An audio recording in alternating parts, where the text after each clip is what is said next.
Ok, ben bonjour à toutes et à tous. Merci de vous être connectés sur ce webinaire matinal concernant la rémunération des populations OETAM, cadre et force de vente marketing, et animé par notre partenaire CB Alternative, donc en la personne de Jean-Philippe Dominguez, à qui je cède la parole tout de suite.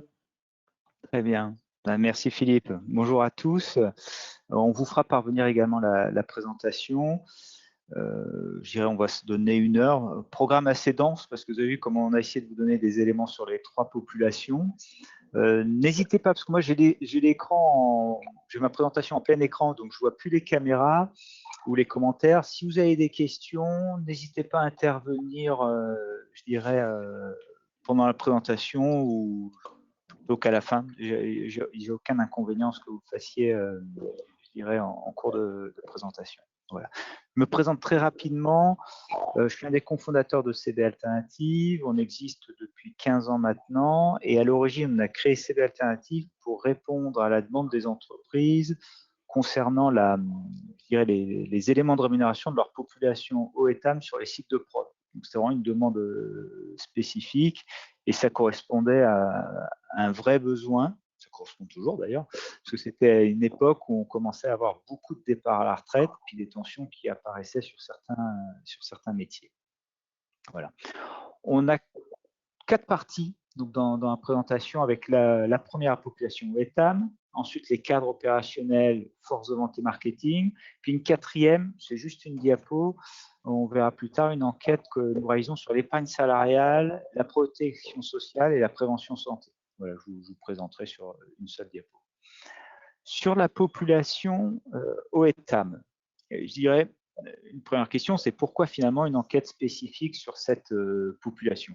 Puisque bien souvent, la population OETAM était intégrée dans les enquêtes cadres et était un peu traitée par défaut, alors qu'elle a quand même des éléments qui font que son analyse doit être différente de celle des cadres. La première, vous pouvez le vérifier chaque mois lors de la période de paie, c'est que c'est une population qui a une part variable très conséquente en termes de rubriques de paie. Il n'est pas rare d'avoir sur le site industriel 30 à 40 rubriques de paie pour cette population. Donc, il faut pouvoir analyser ces éléments dans le détail pour pouvoir avoir une vision globale et pas se limiter au CR de base. Deuxième point, les systèmes de cotation type Mercer ou E, qui fonctionnent très bien pour les cadres, sont un peu moins bien adaptés à la population non cadre, parce qu'on n'a pas suffisamment de granularité, et c'est pour ça qu'on a créé des emplois types, et on s'est basé sur ce que les entreprises ont pu faire sur HEPEC, et ça fonctionne très bien. Et le dernier point, je ne vais pas dire que c'est le plus important, mais c'est celui vraiment auquel sont attachées les entreprises, c'est l'aspect régional. Vous, par curiosité, ça vous intéresse ce qui se passe en Bretagne, vous direz dans le Rhône-Alpes, mais votre zone de recrutement correspond, je dirais, à votre bassin d'emploi, à votre région. L'idéal, ce serait d'avoir pour chaque site de prod, je dirais, les 10-15 usines qu'il y a autour pour avoir des analyses par bassin d'emploi. On n'y est pas encore, on est obligé d'être plus large, mais on est capable de réaliser les analyses par région. Et pour les entreprises qui sont multisites, par exemple, multisites et dans plusieurs régions, on voit bien qu'il y a des différences très, très conséquentes. On parle souvent des écarts entre la France et les autres pays, notamment à l'intérieur de l'Europe, mais ne serait-ce qu'à l'intérieur de notre territoire, on peut avoir selon les régions 20-30% d'écart de rémunération selon la composition du bassin d'emploi. Donc sur la présentation du panel, vous avez là notre découpage, je dirais classique, qu'on avait utilisé au départ, parce que quand on avait réalisé l'enquête la première fois, on avait uniquement 30 000 je dirais, personnes dans le panel, ce qui n'était pas suffisant pour avoir un découpage plus fin. Aujourd'hui, si je prends la région qui nous intéresse, la région centre, que nous on a appelé centre, mais vous voyez c'est un grand centre, on réalise pour les entreprises qui sont dans le centre l'analyse en fonction du centre administratif, donc avec les 4 départements. Donc là-dessus, on a suffisamment de panels pour le faire. Ce qu'on n'a pas encore, et c'est l'objectif avec l'AREA Centre, c'est de pouvoir faire un panel centre agro. On travaille déjà avec un certain nombre d'entreprises, on n'a pas suffisamment pour pouvoir le faire. Il nous faut je dirais, limite basse, au moins 10 entreprises différentes pour pouvoir le faire. On n'en est pas loin, mais on n'y est pas totalement. Donc, vous voyez, sur le territoire national, on travaille 450 sites de production, plus de 110 000 personnes avec un quart dans l'agro et trois quarts dans le non-agro. Mais après, dans les entreprises participantes, la moitié d'entreprises sont des entreprises agro. Mais parce que les entreprises non-agro ont des sites de taille plus importante et ont un nombre de sites plus important également. Donc là, vous avez la liste des entreprises participantes pour la partie agro. Donc l'agro, on regroupe tout le monde, mais c'est très différent puisqu'on va de la viande en passant par les biscuits, les boissons. Donc on regroupe tout le monde ensemble, mais c'est différent. Donc sur la région centre, vous voyez, vous retrouvez vos confrères d'Affinity. On travaille avec Cargill régulièrement, avec Mars, Redzel, Saint-Michel, Biscuiterie Rougier, Dossi. Donc, vous voyez, on n'est pas très loin pour pouvoir faire notre panel centre, d'autant plus qu'on travaille aussi régulièrement, on l'a fait dans le passé avec Antarctique, même les Tri de Saint-Denis d'Hôtel. Ce qu'il faut, c'est réussir à avoir tout le monde en même temps, ce qui n'est pas forcément le cas, puis on espère que ce sera pour cette année. Après, dans les entreprises non agro, donc, vous voyez, le centre est également très présent. Puisqu'on va retrouver sur la région centre, on va voir Guerlain, Parfum Christian Dior, on va voir Procter & Gamble à Blois, on va avoir Pierre Fabre, on a Merck, on a Sanofi. Donc vous voyez, on a un très beau panel centre. Et encore une fois, pour les entreprises agro du centre, pour l'instant, on utilise notre panel centre qui regroupe tout le monde, mais on aimerait pouvoir affiner. Puis vous voyez, dans la liste des entreprises, on a des entreprises de secteurs d'activité très différents et elles ont toutes pu se raccorder à nos emplois types. Donc justement sur l'emploi type, là vous avez la liste des emplois types avec des intitulés qui sont, je pense, parlants. Je ne l'ai pas mis parce qu'on avait notre temps était réduit, mais pour chaque emploi type, vous avez un descriptif avec la mission générale du poste et le niveau de responsabilité, ce qui vous permet ensuite de raccorder vos salariés à nos emplois types. Donc, dans vos sites, je m'attends à retrouver peut-être encore un petit peu d'opérateurs de prod. On va avoir les conducteurs de machines niveau 1 et niveau 2, bien évidemment. On a rajouté cette année, à la demande des entreprises, des conducteurs de machines niveau 3 / régleurs, puisqu'elles disaient qu'elles avaient un niveau de compétence supérieur pour la conduite de machines. Donc, on l'a fait. Et ça a du sens, puisqu'on est, j'étais surpris d'ailleurs, puisqu'il y a des écarts de rémunération assez forts entre le conducteur de machine niveau 2 et le conducteur de machine niveau 3. Je ne m'attendais pas à ce qu'il y ait un tel écart de rémunération. On va avoir l'ordonnancement à planification. Pour certains d'entre vous, on va avoir le process. Ces personnes qui vont être dans les salles de contrôle pour vérifier que tout se passe bien, ne sont pas sur la ligne de conditionnement. La maintenance, bien évidemment, et qui est un problème pour toutes les entreprises, quelle que soit leur taille et le secteur d'activité, et quelle que soit leur région. Donc ça, j'imagine que c'est aussi un casse-tête, ou une épine dans le pied pour vous. Enfin, j'allais dire, rassurez-vous. Malheureusement, non, mais vous n'êtes pas tout seul. Et je dirais, les choses sont encore montées d'un cran en termes de complexité pour les entreprises, puisque maintenant, les techniciens de maintenance choisissent également leur rythme de travail. Donc, maintenant, ils arbitrent sur l'ensemble des éléments, puis ils se disent, bah, voilà, celle-ci a plus de contraintes que l'autre. Bon, moi, potentiellement, je vais choisir avec moins de contraintes. Et à un niveau de rémunération, je dirais, assez proche. Donc, pour les entreprises qui ont beaucoup de contraintes d'organisation ou de rythme de travail, c'est vrai que c'est tout sauf simple. Après, la qualité, où on retrouve le labo, les techniciens qualité, comme sur vos sites.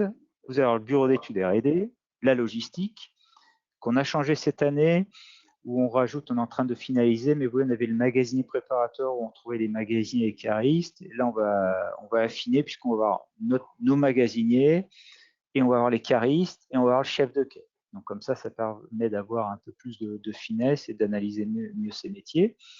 Le HSE, l'encadrement de proximité avec les responsables d'équipe, les responsables d'îlot ou animateurs d'équipe qui n'ont pas de lien hiérarchique, contrairement aux responsables d'équipe et aux responsables d'atelier.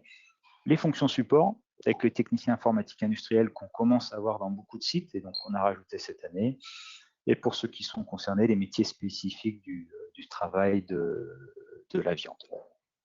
Voilà. Donc encore une fois, là, c'est notre carto.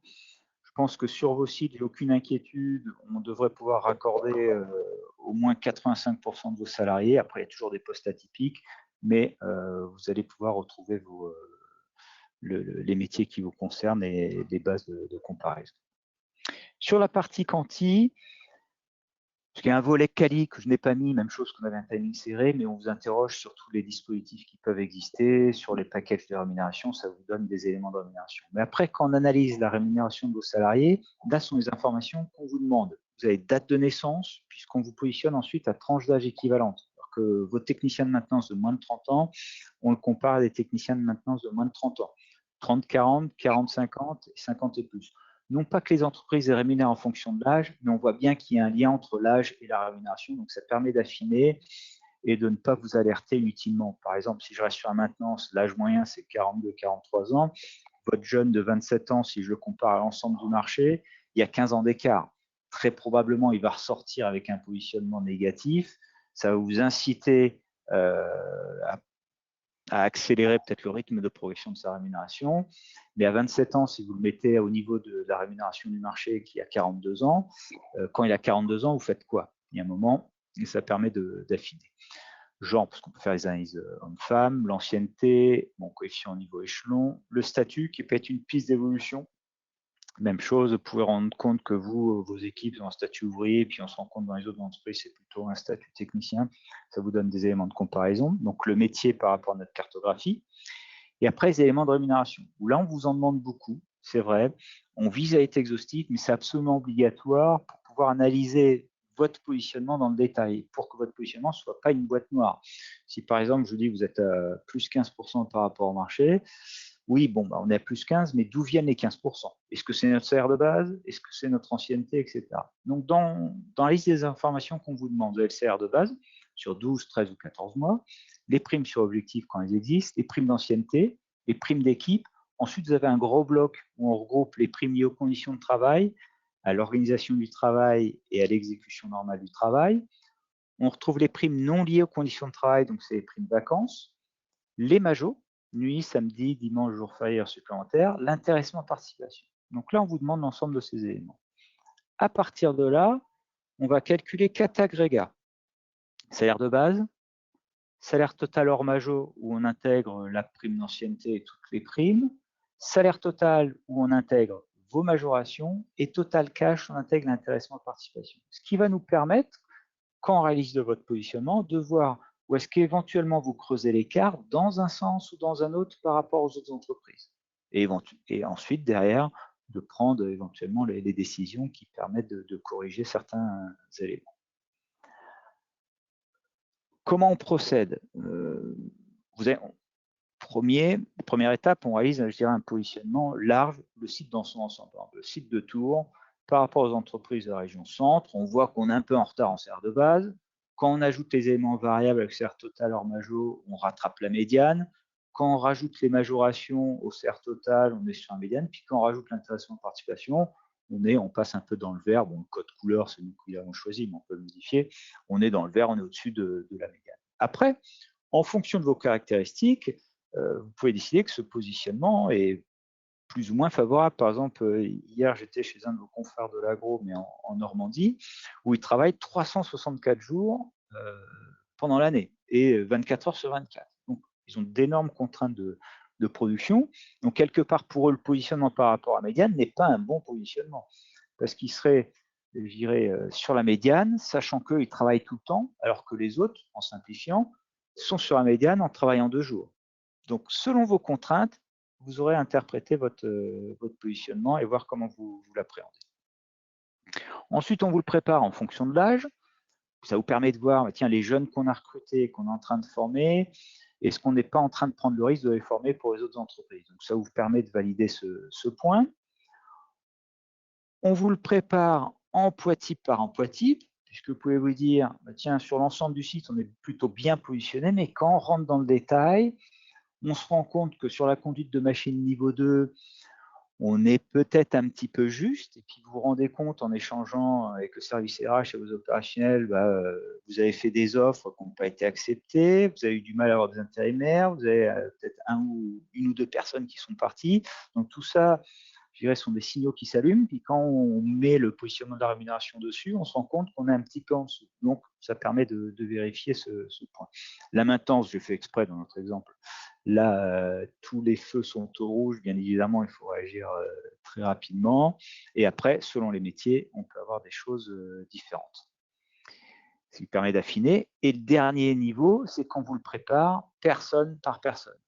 Ce qui vous permet d'avoir, après vos opérationnels, vous dites, bah, tiens, Monsieur Durand, comment il est positionné par rapport au panel? Est-ce qu'on a besoin de faire une augmentation? Est-ce qu'il faut freiner son rythme de progression? Ça vous permet d'avoir, c'est un des rares sujets quand même au niveau RH, où vous pouvez parler avec des chiffres en disant, bah, la maintenance, on n'est pas très bon. Bon, d'accord, on n'est pas très bon. Si vous dites la maintenance, on est à moins 15, il n'y a pas besoin d'en mettre des pages. On comprend tout de suite qu'il y a un problème. Donc ça, c'est la présentation de la méthodo et de ce qu'on prépare pour chaque site qui participe à l'enquête. J'ai pris les diapos les plus représentatives, notre analyse un petit peu plus large. Et après, ce qu'on vous a préparé, c'est un peu des comparaisons régionales pour voir un peu justement notre région centre, comment elle peut se positionner. J'ai pris 2 exemples, même chose. On a pris le conducteur de machine niveau 2, donc c'est quand même des personnes avec un très bon niveau de compétences, de responsabilité, qui est sur les machines les plus complexes. Donc quand on regarde, on a pris 4 zones géographiques, pour vous donner un ordre de grandeur. On va voir la Bretagne, agro, on va voir le centre, donc centre multisectoriel, donc on n'a pas pu faire centre agro, ce qu'on espère faire avec vous. PACA plus Drôme agro, alors pourquoi PACA plus Drôme? Parce que le tissu économique de la Drôme ressemble beaucoup à ce qu'on peut avoir en PACA. Donc les entreprises nous ont demandé de regrouper les deux parce que ça leur semblait pertinent. Et après, pour avoir aussi une base plus large. Et après, vous avez le panel national multisectoriel. Donc vous voyez, en moyenne d'âge, on a quand même une population qui est, je ne vais pas dire qui est assez âgée parce qu'elle a encore 20 ans et pour les jeunes plus à travailler. Mais vous voyez, en 10-15 ans, on a vu l'âge moyen progresser quand même de 2-3 ans. Et il est vrai que notre panel, vous avez vu, c'est quand même des entreprises, très belles entreprises. Et donc, on voit qu'il y a une ancienneté forte dans ces entreprises-là. Finalement, le turnover est assez limité. Et je pense que ce sera vrai aussi à voir en région, dans les sites industriels, sur la population la plus jeune. Donc le centre est vraiment sur la moyenne nationale, il n'y a pas de caractéristiques. Puis vous voyez, si on prend les moins de 30 ans, c'est à peu près 10% du panel. Et avec les plus de 50 ans, selon les régions, on peut avoir 30% du panel, avec des renouvellements qui vont intervenir. Sur la répartition hommes-femmes, vous voyez, sur la Bretagne agro, ou même si je prends Bretagne, PACA plus Drôme agro, on a majoritairement des femmes, donc sur des lignes de conditionnement ou de production, mais de très bon niveau. Sur notre panel centre, comme on a un panel, je dirais, agro et non agro, là on voit que la proportion de femmes, je dirais, est encore plus forte. Je me suis trompé, la répartition homme-femme, c'était l'inverse de mon commentaire. Sur la comparaison des niveaux de rémunération, on a pris base nationale, base 100, panel national. Donc après, on compare chaque région par rapport au panel national. Vous voyez, la Bretagne agro est un petit peu en retrait. Le centre, lui, est au-dessus, on a 110. Puis PACA plus Drôme agro, on est un petit peu au-dessus du panel national. Puis après, quand on intègre tous les éléments de rémunération, donc si vous vous souvenez, la prime d'ancienneté, les primes d'équipe, les autres primes liées au poste, les majos, l'intéressement participation, on voit que là, la Bretagne a un petit peu décroché. Elle décroche principalement parce qu'elle a très peu d'intéressement participation. Alors que dans le reste de notre panel, on a quand même des montants qui sont plus significatifs. Et après, centre, PACA plus Drôme agro, on est, je dirais, un peu au-dessus du panel national, donc sur le total cash. Et après, sur les éléments de rémunération, vous voyez, on vous a mis le tableau qu'on a utilisé avec les valeurs. Et sur le graphe, je dirais, les 3 points correspondent à la légende à sauter. Donc, le point du milieu, si je prends, alors oui, conclure ça, voilà. Si je prends ici Bretagne agro, ici, vous avez la médiane. De fait que c'est le salaire, vous avez 50% des personnes qui gagnent plus et 50% des personnes qui gagnent moins. Vous avez ici le quartile inférieur, où vous avez 25% des personnes qui gagnent moins, et quartile supérieur, où vous avez 25% des personnes qui gagnent plus. Donc finalement ici, on a 50% des personnes du panel. Donc, une des caractéristiques de la Bretagne, et c'est vrai, c'est quelque chose qu'on a retrouvé également je dirais en Vendée, c'est qu'on a une très forte homogénéité des rémunérations. Donc, vous voyez ici, quasiment sur 2000, un petit peu plus peut-être 2500 €, on retrouve 50% des personnes, ce qui est vraiment important. Mais même là, vous voyez, si je prends le centre, on est allé de 23 500 à 28 000, on a la moitié, sachant qu'on a des entreprises de secteurs d'activité très différents et de taille également très différentes. Et après, vous l'avez également ici avec le total cash, même caractéristique assez resserrée en Bretagne, et après avec un petit peu plus d'amplitude sur les autres régions. Avec un point de départ, vous voyez, le quartile inférieur est quasiment le même sur ces 3 panels, et c'est après le quartile supérieur de la région centre qui est plus élevé. Quartile supérieur, on trouve les personnes les mieux rémunérées. C'est normal, comme on a pas mal de pharma, de cosmétiques, qui tirent les rémunérations vers le haut, ce qui explique que notre quartile supérieur soit élevé. Voilà. Puis là, vous avez les valeurs, comme ça vous donne aussi des ordres de grandeur, c'est-à-dire que au niveau national, tout secteur d'activité confondu, un conducteur de machine niveau 2, son salaire médian de base, c'est 22 685. Dans la région centre, c'est 25 700.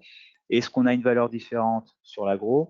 C'est difficile de répondre. Probablement, mais il faut qu'on ait une base statistique un petit peu plus solide pour pouvoir faire cette conclusion. Sur le chef d'équipe, la même chose. Vous voyez, on a 45 ans d'âge moyen. On a une ancienneté qui est élevée également. On a quasiment 20 ans d'ancienneté. Ça veut dire également, dans vos recrutements, par exemple, quand vous recrutez quelqu'un qui a peut-être 10-15 ans d'expérience, très probablement, il va avoir déjà peut-être 15% d'ancienneté. Bah, quand vous le recrutez, se pose la question de savoir comment on peut compenser cette ancienneté. Après là, c'est une population qui est beaucoup plus masculine. Bon, on a des efforts à faire pour féminiser ces métiers. Sur la comparaison interrégion, donc là c'est un petit peu différent. Vous voyez sur les chefs d'équipe, Bretagne Agro, PACA plus Drôme Agro, on est en dessous du national. Le centre continue à être au-dessus. Une des remarques que j'ai souvent de la part des entreprises agro, c'est qu'elles se disent sur leur chef d'équipe, elles essayent souvent, enfin, elles nous demandent souvent d'essayer de comparer par rapport à l'agro, parce qu'elles se disent, autant sur le conducteur de ligne, les niveaux d'installation, de complexité, maintenant, peuvent être comparables à d'autres secteurs d'activité. D'ailleurs, je fais une parenthèse, quand on avait commencé à travailler sur ce sujet il y a 15 ans, on avait beaucoup d'entreprises non agro qui nous demandaient d'exclure l'agro du panel. Aujourd'hui, c'est plus du tout le cas. Les entreprises agro, non agro, systématiquement, elles nous disent, voilà, c'est mon bassin d'emploi, il y a de l'agro de façon plus ou moins importante selon la région, mais il faut laisser l'agro parce qu'en termes de compétences, il n'y a pas de différence.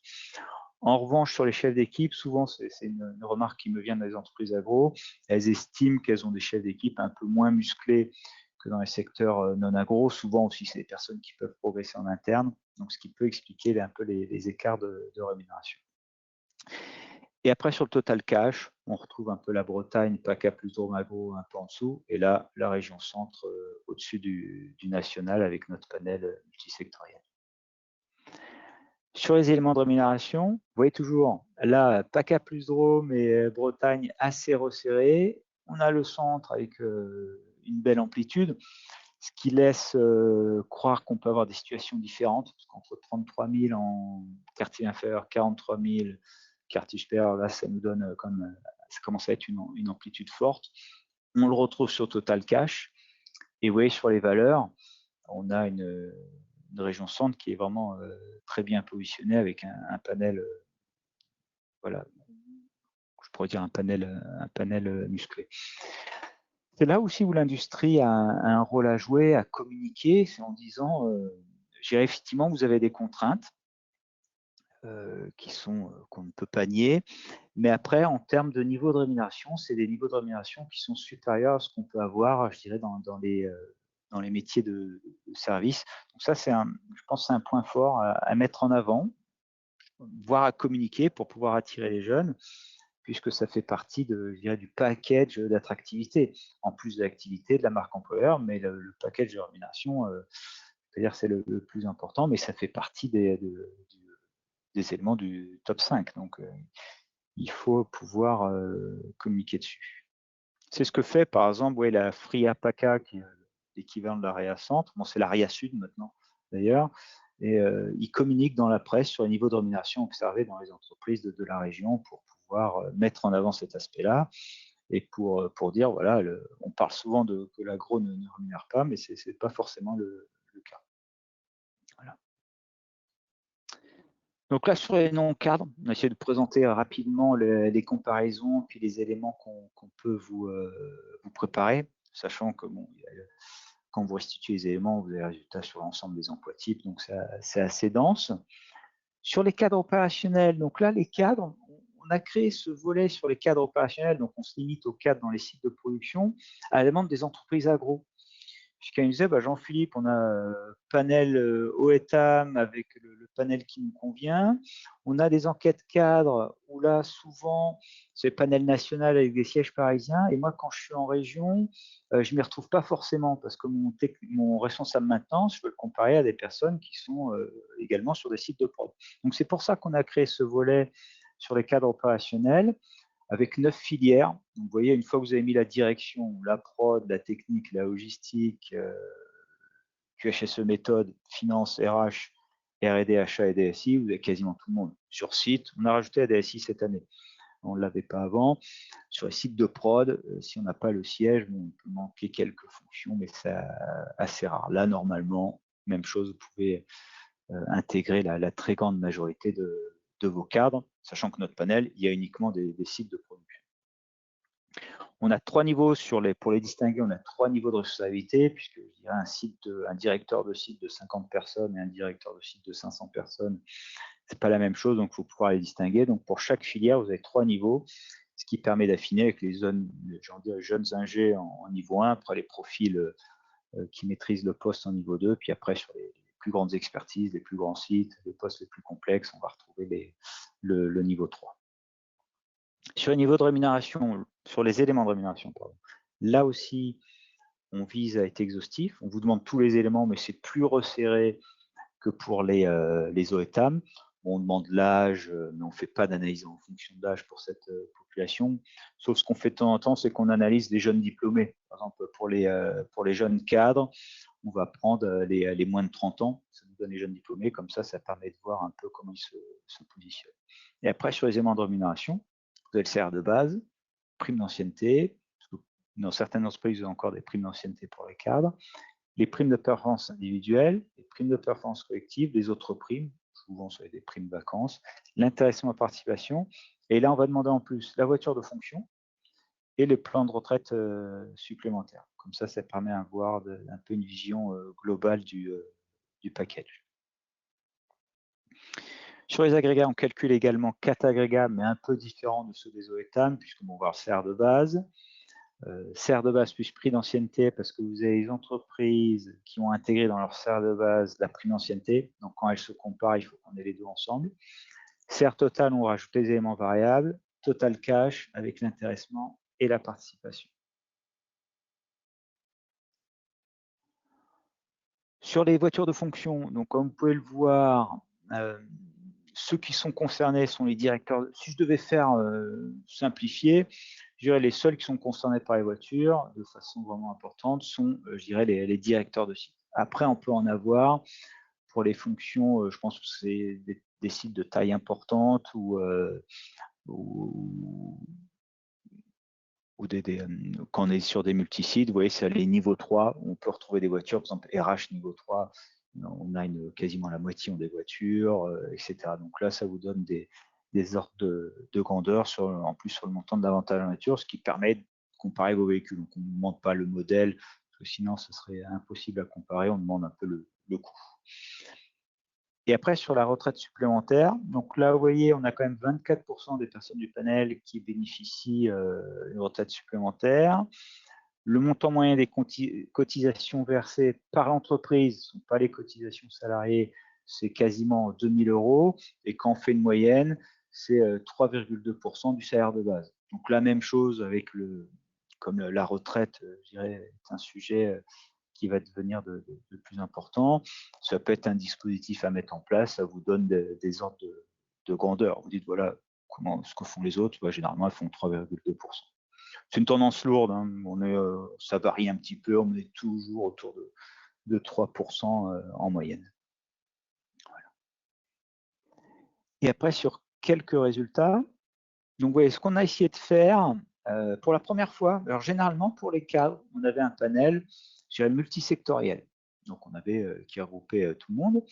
Et pour la première fois cette année, parce qu'on avait interrogé les entreprises, justement, on avait profité de la période du Covid pour leur demander un peu ce dont elles avaient besoin.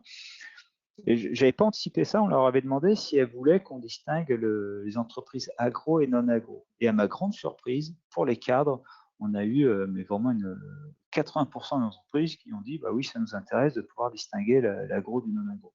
Donc ce qu'on a fait pour la première fois cette année, puisqu'on a un panel suffisamment conséquent, aussi bien du panel du côté agro que non agro, et je dirais il y a une vraie différence. C'est vrai qu'on avait des entreprises qu'on a l'habitude de positionner par rapport à l'ensemble du panel. DRH, le directeur de site, réagissait un petit peu et disait moi, ça me semble un peu faible par rapport à ce qu'on peut constater. Et effectivement, en basculant sur le positionnement agro, on avait un positionnement qui était beaucoup plus favorable. Et parce qu'on s'est rendu compte que finalement, dans les entreprises agro pour les cadres, bien souvent, les recrutements, on recrute des personnes qui viennent soit de l'agro ou qui ont une très forte expérience agro. Les passerelles finalement entre les différents secteurs d'activité sont pas si simples ou sont pas si fréquentes. Donc l'analyse par rapport à l'agro avait du sens. Si je prends un directeur de site, donc là vous avez sur notre graphique, on vous a indiqué, on a pris directeur de site à chaque fois la filière de niveau 2.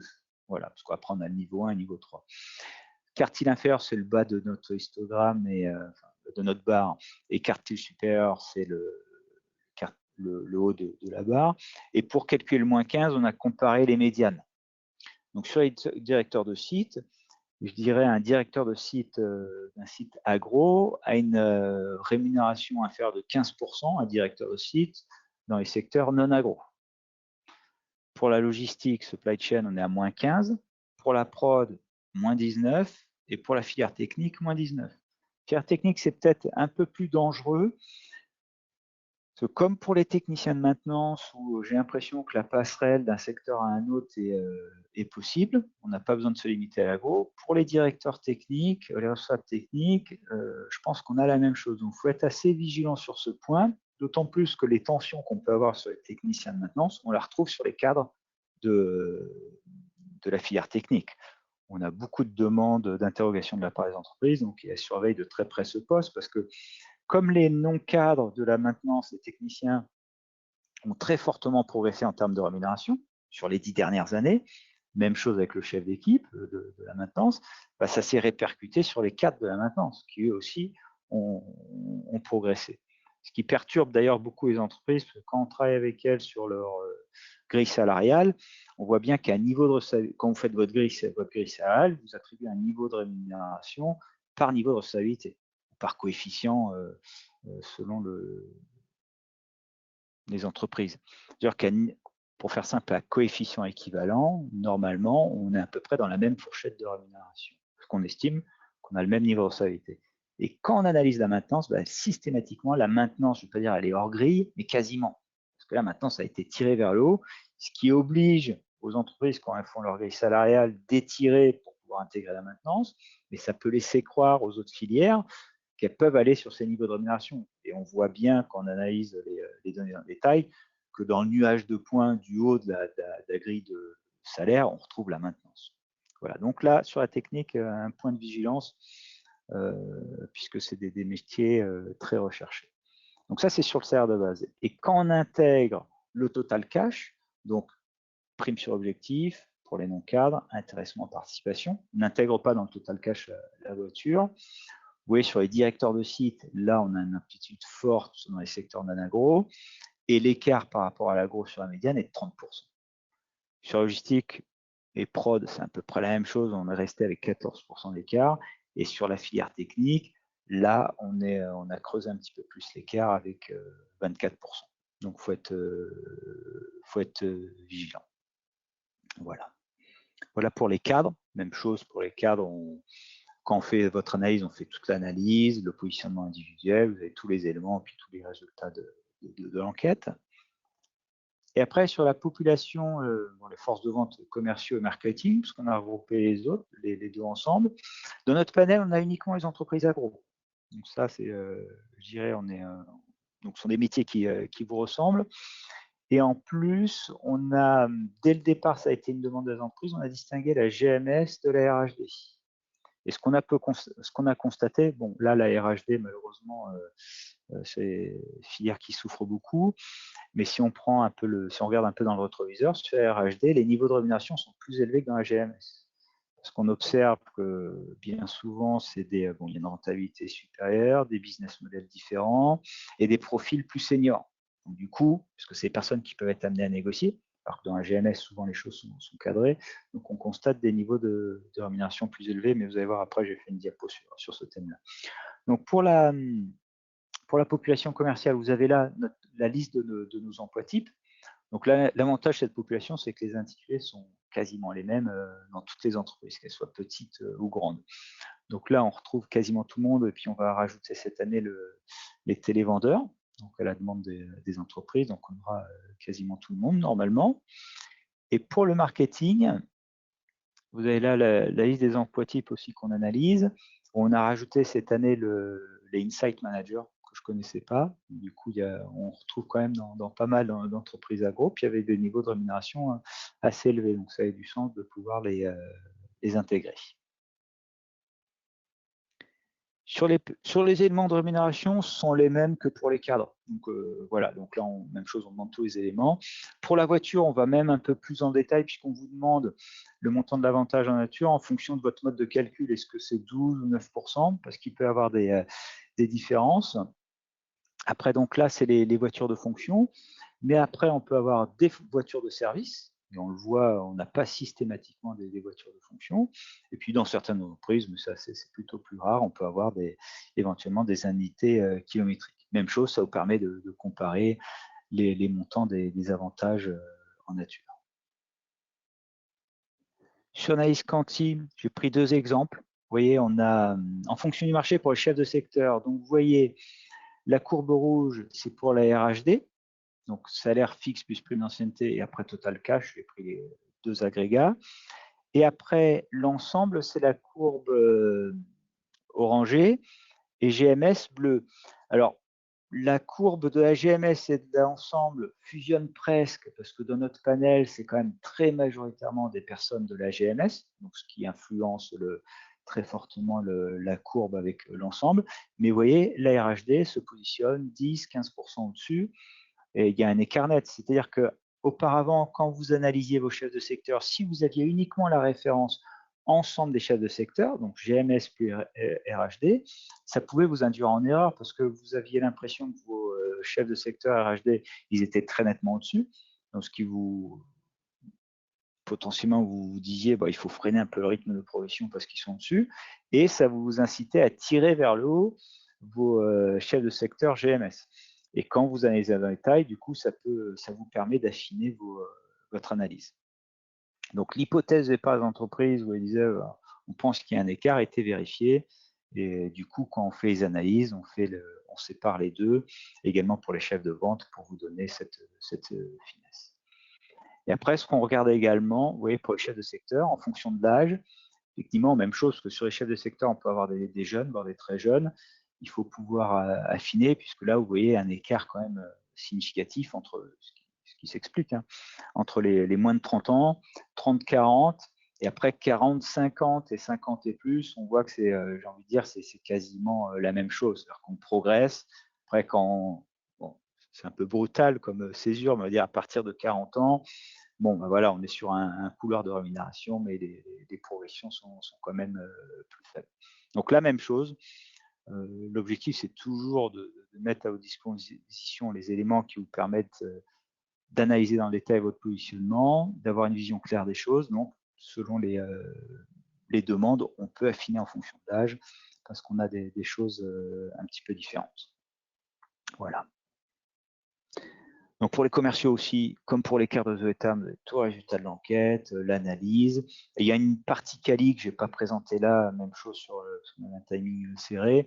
On a un questionnaire quali où on vous interroge sur votre politique voiture et sur les remboursements des frais, notamment les frais hôtel et repas. Puisque je dirais le package des commerciaux, c'est la rémunération fixe, variable, voiture et remboursement de frais. Donc là, il faut que vous soyez avec les choses au clair sur ces éléments-là. Et après, sur une diapo, nous sommes en train de réaliser, en collaboration avec l'AREA Centre, une enquête sur l'épargne salariale, la protection sociale, la prévention santé. On a fait un test l'année dernière en Bretagne avec vos confrères agro, qui a très bien fonctionné, qui a beaucoup plu aux entreprises, que c'était une remontée de terrain en disant que, je dirais, l'analyse des rémunérations, finalement, c'était une analyse d'une partie des coûts salariaux, du package, mais après qu'il y avait tous les éléments liés à bon, quand vous recrutez quelqu'un, vous ne mettez pas en avant la prévoyance, mais je dirais tout ce qui est protection sociale, prévention santé, épargne salariale, ces éléments qui vous coûtent de l'argent, qui coûtent de l'argent aux salariés et sur lesquels vous avez encore un petit peu de marge de manœuvre. Donc on a travaillé avec des actuaires, ce qui vous permet d'analyser, de comparer vos garanties avec le coût de ces garanties, puisqu'effectivement, une garantie toute seule ne veut rien dire, ça dépend de combien on la paye. Donc là, ça dépasse mes compétences, on est avec des actuaires, ils peuvent faire ce travail, et ça vous donne, je dirais, après une vision globale de votre package, et de vous dire, voilà, sur la rémunération, on est bien positionné, ou on est un peu en retrait, mais on se rend compte que sur les dispositifs de protection sociale, on est mieux disant que nos confrères. Donc, ça permet un peu de contrebalancer, ou alors de voir si sur certaines garanties, si vous êtes un peu plus faible que les autres, si demain vous avez un budget, vous dites, bah voilà, plutôt faire la priorité sur ce point-là. L'avantage, c'est que vous pouvez y participer gratuitement.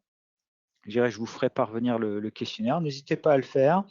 Et on a prévu justement de faire une restitution collective avant la fin de l'année, ce qui permettra d'échanger, de bien expliquer les résultats. Donc on essaye de le faire par région. On le fait en Normandie également et dans le sud-est. Donc, mais on essaye de faire vraiment par région pour avoir les entreprises qui sont autour de vous. Donc on sera très heureux de compter sur votre participation. Sur les livrables, on vous transmet les résultats nationaux, Cali, Canty, pour la population ETAM, les résultats de la région centre et des régions où vous pourriez avoir des sites par ailleurs, et on vous prépare systématiquement votre synthèse et votre positionnement. Donc là, on vous prépare tous les éléments. Sur la confidentialité, seules les entreprises participant à l'enquête reçoivent les résultats. On ne vend pas aux non-participants, aux organisations syndicales. Et quand vous préparez votre synthèse, vous avez la liste des entreprises qui participent à l'enquête. Donc vous êtes content de voir qu'il y a vos confrères. Plus il y a d'entreprises, plus les résultats sont solides. Mais bien évidemment, impossible de vous reconnaître dans le panel ou de reconnaître vos confrères. Voilà. Et après, mais ça c'est avec le RGPD, vous êtes obligé, dans notre questionnaire, d'utiliser un identifiant propre pour nous transmettre vos éléments. Vous ne pouvez plus utiliser l'identifiant PAI comme on faisait dans le passé. Sur le calendrier, qui peut être aménagé, mais ça vous donne des ordres de grandeur, les entreprises jusqu'à mi-novembre pour nous transmettre leurs éléments. Mi-décembre, on commence à vous envoyer les résultats de l'enquête et dans la foulée, votre analyse du positionnement de votre site, de votre population. Si vous avez des contraintes particulières, par exemple, si vous dites, bah non, nous en avons besoin en novembre, vous nous le dites, on arrive à s'adapter parce qu'en septembre, on a quasiment déjà toutes les données des entreprises, donc on peut faire un panel intermédiaire. Voilà. Et après, sur le coût, on a mis en place avec l'AREA Centre une grille tarifaire spécifique pour les adhérents. Donc, vous voyez, c'est quand même très avantageux puisque vous avez en rouge la colonne adhérent et à droite le tarif non adhérent. Donc, vous voyez, si je prends jusqu'à 15 personnes, si vous êtes adhérent, c'est 290 €, alors que lorsque vous êtes non adhérent, on a fait une grille unique jusqu'à 100 qui est de 1500 €. Donc là, ça vous permet d'avoir, et c'est le nombre de personnes concernées par le périmètre d'enquête, ce n'est pas l'effectif de l'entreprise. Donc là, vous avez en fonction des différentes grilles, en fonction de l'effectif. Même chose pour les cadres. On est allé jusqu'à 5 cadres pour pour les entreprises qui en avaient le moins, et là aussi avec un tarif spécifique pour les adhérents. Et même chose pour les commerciaux et le marketing, sachant que pour les entreprises, on a certaines qui participent à plusieurs enquêtes, voire aux 3, on affine, voilà, on fait un tarif dégressif pour que le budget ne soit pas un obstacle à votre participation. Voilà. Donc on a tenu le timing. Bon, voilà. Désolé, j'ai parlé un petit peu vite, mais je dirais après, on vous fera parvenir la présentation. Si vous avez des questions spécifiques, n'hésitez pas. Moi, je suis à votre disposition. Et puis, je suis à votre disposition dès maintenant pour répondre éventuellement à vos commentaires. Ok, très bien. Merci, Monsieur Dominguez. Est-ce qu'il y a des questions? On n'est pas vu dans le chat, mais comme on n'est pas très nombreux, si vous avez des questions, n'hésitez pas à les poser en direct. Puis j'ai pas dit, je suis voisin, vous voyez, je suis à côté de Tours, donc je peux facilement venir vous voir et ce sera avec plaisir. Moi, j'ai une question éventuellement. Oui, allez-y. Fabienne Terracérès, on est une petite entreprise, on est 9 personnes. Et en fait, je voulais savoir si vous aviez rencontré des entreprises qui mettent en place un mode de rémunération qui est différent du mode de rémunération classique. Nous, chez nous, par exemple, on met un mode de rémunération par badge. Donc, on jongle un peu. Et je voulais savoir si vous aviez parmi les personnes qui adhèrent et qui font des remontées d'informations, si tout le monde fonctionne classiquement par échelon, ceci, cela, ou s'il y a des choses vraiment différentes et innovantes qui apparaissent. On peut en avoir, mais c'est vrai qu'on a changé, vous voyez, des entreprises où c'était même les salariés entre eux qui pouvaient fixer la rémunération. Mais j'ai envie de dire que c'est vrai que sur le milieu industriel, où on a besoin un peu de cadrer, ou quand on commence à avoir des effectifs, que les choses soient claires, de respecter l'équité interne, je pense qu'on est majoritairement, dans notre panel en tout cas, sur des modes de rémunération classiques. Ok, merci. En prie.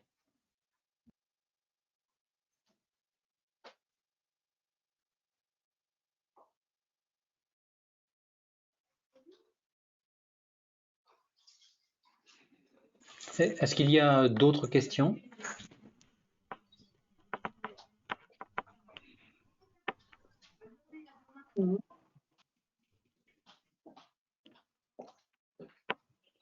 Alors, juste une remarque, oui, j'ai oublié de vous le dire, c'est vrai que pour 2021, nous, ce qu'on a pu observer en termes de progression de rémunération dans l'agroalimentaire, on était autour de 1,2%, AI plus AG, avec une ligne rouge, je dirais, à 1%.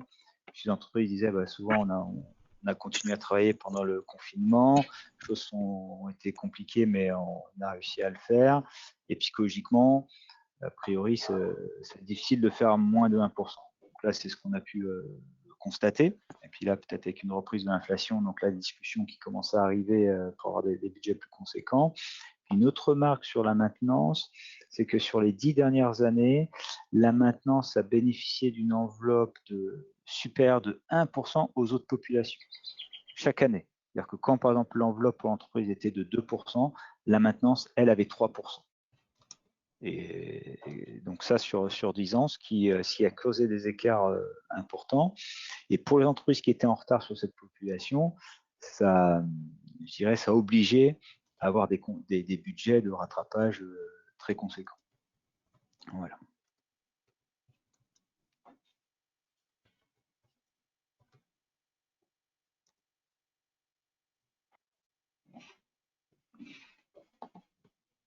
Ok. Est-ce qu'il y a d'autres questions? Donc, ok. Donc, on va vous envoyer cet après-midi, je vous enverrai un mail avec le lien sur la visio, le contenu déroulé par Monsieur Dominguez, et puis un lien également sur l'enquête dont il vous a parlé sur les éléments de rémunération liés à tout ce qui est prévoyance et frais de santé, etc. On souhaite vraiment, c'est une nouveauté, donc qui effectivement coûte dans les entreprises, et ça peut être intéressant de pouvoir se benchmarker sur ce point-là. Le panel aussi rémunération, on souhaite, ça fait plusieurs années qu'on vous le propose, hein, et qu'on souhaite que ça se fasse, parce que c'est vrai qu'avoir un panel agro région centre, c'est toujours plus précis qu'avoir un panel plus soit multi-région et encore plus multi-industrie. Donc n'hésitez pas à revenir vers Monsieur Dominguez si vous le souhaitez. Et puis donc on a prévu, vous pouvez déjà le noter dans votre agenda puisqu'il en a parlé, on a prévu un club RH sur le retour sur l'enquête de rémunération et l'analyse des frais de santé le 7 septembre à 14 h. Voilà, 7 septembre à 14 h. Je ne sais pas encore vous dire si ça sera en distanciel ou en présentiel. On espère bien évidemment reprendre les réunions en présentiel, notamment pour les clubs, hein, puisqu'on continuera toujours les webinaires, mais pour les clubs, avoir un petit peu plus de temps, ça peut être intéressant. Voilà. Bah, écoutez, s'il n'y a pas d'autres questions, je vous propose de terminer et je vous souhaite un bon appétit. Également, merci. Merci à tous. Bonne journée. Au revoir. Au revoir. Merci beaucoup.